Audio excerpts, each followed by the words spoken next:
चंद महीने बाद देश में लोकसभा चुनाव हैं। ऐसे में कहना होगा कि पूर्वांचल में सियासी सरगर्मी बढ़ चुकी है। वैसे कुछ ही घंटे पहले देश में एक बड़ा धार्मिक आयोजन हुआ, अयोध्या में रामलला का प्राण प्रतिष्ठा। और राजनीतिक विशेषज्ञों की माने तो इस आयोजन का कहीं न कहीं आगामी लोकसभा चुनाव पर भी प्रभाव पड़ सकता है। वैसे बनारस क्या सोचता है, बनारस की आम जनता क्या सोचती है, ये जानना बहुत ज़्यादा ज़रूरी है। ये देखिए, राम जी के नाम से ये टी स्टॉल भी है और यहाँ पर ठंड के दिनों में भारी संख्या में लोग चाय पीने के लिए उमड़े हैं। चलिए हम कुछ लोग से बात करते हैं यहाँ पर। बाबा बनारस के ही रहने वाले हैं? क्या चल रहा है, चुनावी माहौल की बात कर ली जाए तो क्या लगता है मौका इस बार किसको जनता देने जा रही है? बीजेपी को देने जा रहे हैं। बीजेपी। कामकाज हुआ है 10 सालों की बात कर ले तो? कामकाज कुछ हुआ ही है। कामकाज हुआ है, यानी जनता खुश है, मौका देने फिर से जा रही है। हाँ, फिर से मौका देने जा रहे हैं। प्राण प्रतिष्ठा हुआ है अयोध्या आयोजन को लेकर क्या बोलेंगे? अच्छा हुआ है, अच्छा हुआ उससे भी उनका वोट बैंक बैलेंस होगा। जो हुआ है अच्छा हुआ है। चलिए कुछ और लोगों से हम बात करते हैं। आप कहाँ से हैं? जी बनारस से। बनारस से हैं। अयोध्या में जो कुछ भी आयोजन हुआ, क्या उसका असर आगामी लोकसभा चुनाव पर पड़ेगा कि नहीं? बिल्कुल पड़ेगा। आज जनता पूरी खुश है और जो लोग कहते थे कि मंदिर की जगह हॉस्पिटल बनवा दीजिए, स्कूल बनवा दीजिए, उनको मोदी जी ने एक उदाहरण विकास करके भी दिखा दिया है देश में। तो अब कोई ये नहीं कह सकता कि केवल धर्म के नाम पे सब कुछ हो रहा है। यानी विकास पहले हुआ है, मंदिर बाद में बना है। विकास पहले हुआ है, मंदिर बाद में हुआ है। सब साथ साथ चल रहा है। चाय पीते हुए हम आपसे बात करेंगे। बनारस इस समय शीतलहर और ठंड के आगोश में है और जैसे जैसे ठंड कम होगी चुनाव की गर्मी भी बढ़ जाएगी, तेज होगी। आपको क्या लगता है जो अयोध्या आयोजन हुआ उसका चुनाव पर कितना असर पड़ेगा? बहुत ज़्यादा पड़ेगा। बहुत ज़्यादा पड़ेगा। जैसे आप कह रहे हैं कि पड़ेगा। अरे पड़ेगा, जो 500 साल पुराना मैटर सॉल्व हो गया उससे पढ़ना 100% पड़ेगा।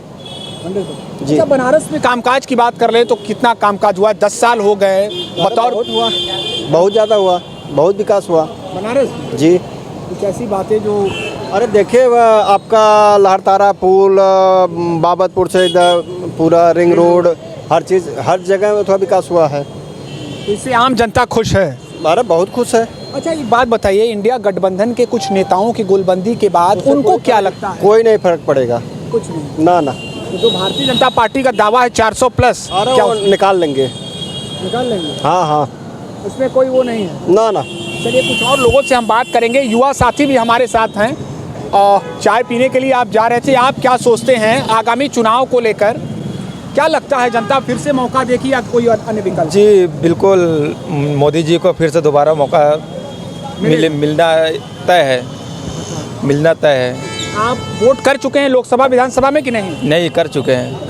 कर चुके हैं। तो आपको केंद्र सरकार से या राज्य सरकार से किन योजनाओं का लाभ पहुंचा है आपको? कोई खास हम लोगों को नहीं योजना का लाभ मिल पाता है, इसलिए कि हम लोग जो बनारसी साड़ी हम लोगों का कारोबार है, जो मेन हम लोगों का कारोबार है, वो इस वक्त बहुत ही बुरी कंडीशन में निकल रहा है। आप आदमी एक मजदूर जितना काम कर रहा है उतने में उसका दिन भर का दिनचर्या उनके पूरी उतनी में नहीं हो पा रही है। जो बिजली सब्सिडी की जो बुनकरों के लिए बात कही गई थी, हाँ, वो अभी 3-4 साल से पेंडिंग पड़ा हुआ है।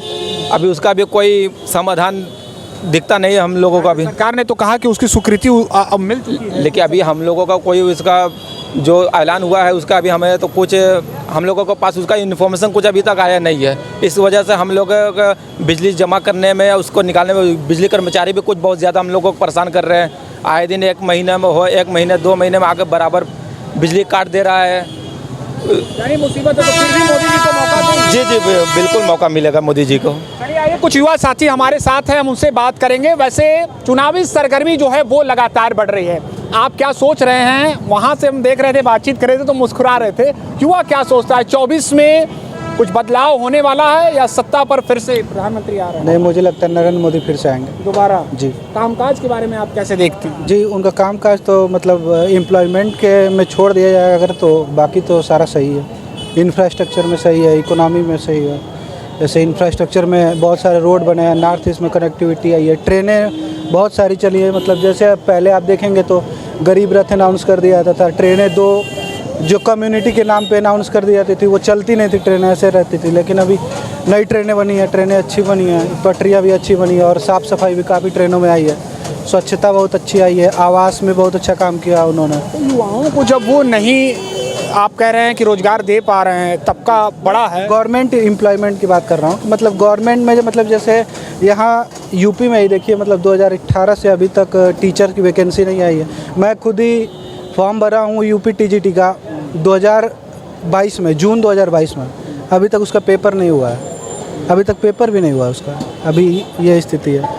और अभी सीटेट का पेपर हुआ है, आपने देखा है, तो पेपर लीक हो गया, पेपर भी लीक हुआ है। तो ये सारा, और रेलवे में भी जो वैकेंसी आई थी उसका भी विरोध हुआ था अभी 2-3 दिन पहले। बहुत सारी पोस्ट खाली हैं लेकिन वैकेंसी बहुत कम आ रही हैं। देखिए, आप लोग बड़ा सोच समझ कर वोट करते हैं।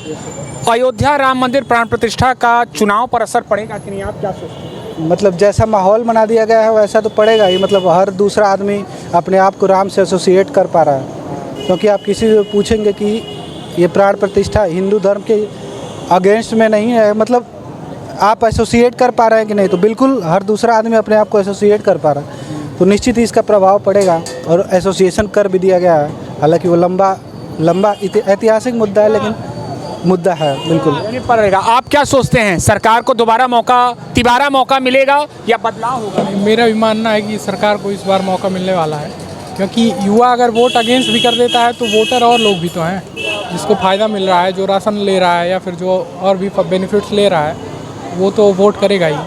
तो उस वजह से गवर्नमेंट बन भी जाएगी। राम मंदिर प्राण प्रतिष्ठा का चुनाव पर असर पड़ेगा? नहीं, असर तो बिल्कुल पड़ेगा, क्योंकि ये पॉलिटिकल प्रोग्राम बना ही दिया गया है।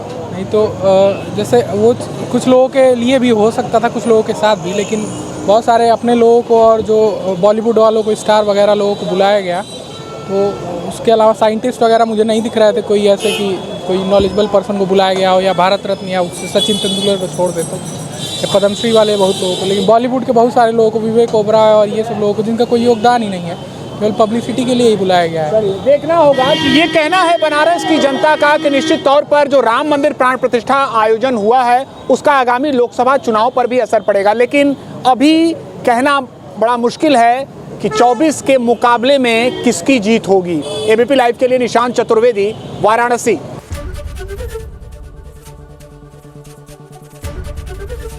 एबीपी गंगा, खबर आपकी, जुबान आपकी।